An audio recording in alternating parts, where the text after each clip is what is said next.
بسم الله الرحمن الرحيم أعوذ بالله من الشيطان الرجيم بسم الله الرحمن الرحيم محترم नाज़रीन अस्सलामु अलैकुम वरहमतुल्लाहि वबरकातुहू। मुहतरम नाज़रीन, अज जंहिं मौज़ू ते गुफ्तगू करण जे लाइ अवां जी ख़िदमत में हाज़िर थियो आहियां, उहो मौज़ू आहे तौहीद फिर रबूबियत। यानी जीअं खुदावंद मुताल ख़ालिक हुजण में, मालिक हुजण में, क़ादिर हुजण में जेकी भी सिफ़ात खुदा जे लाइ इस्तेमाल थिया आहिनि, उन्हनि तमाम सिफ़ात में जीअं खुदावंद मुताल यको यकता आहे, अहिड़े ई नमूने खुदावंद मुताल रब हुजण में ऐं रबूबियत वारे मसइले में भी अकेलो आहे।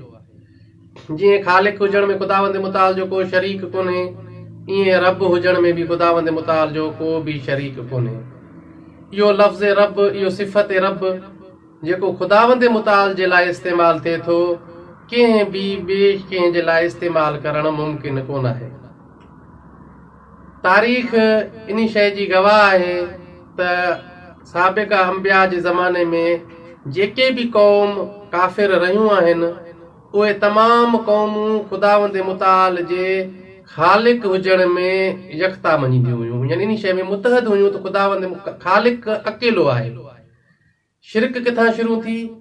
शिरक जी इब्तिदा मसइले रबूबियत तां थी आहे। जीअं साईं जाफ़र सुबहानी भी पंहिंजे किताब अक़ीदतुल इस्लामिया में इन शइ ॾांहुं इशारो कयो आहे त शिरक जी इब्तिदा जेका थी आहे उहा मसइले रबूबियत में थी आहे।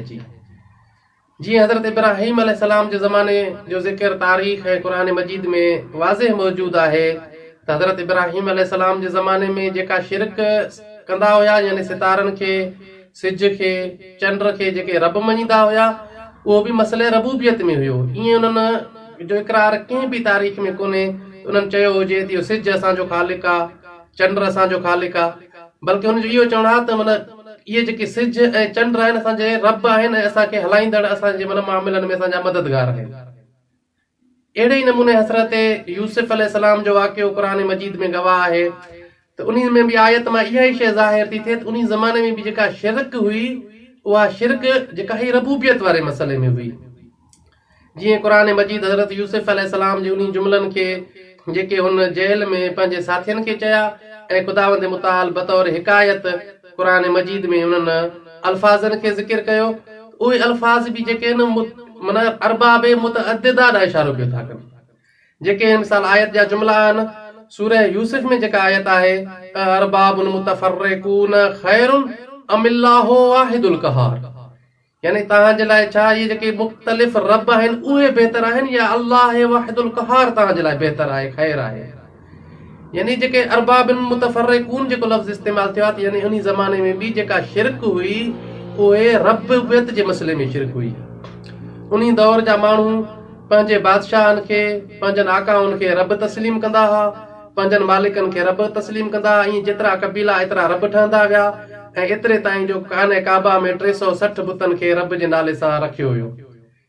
इहा मसइले रबूबियत में शिरक जेका आहे, ऐं अॼु भी असांखे कंहिं न कंहिं बहाने सां असांजी क़ौम खे इन शिरक रबूबियत में जेका आहे मुब्तला कयो थो वञे ऐं आस्ते आस्ते असांजे उन तारीख़ जे ऊंदाहियनि ॾांहुं धिकियो पियो थो वञे।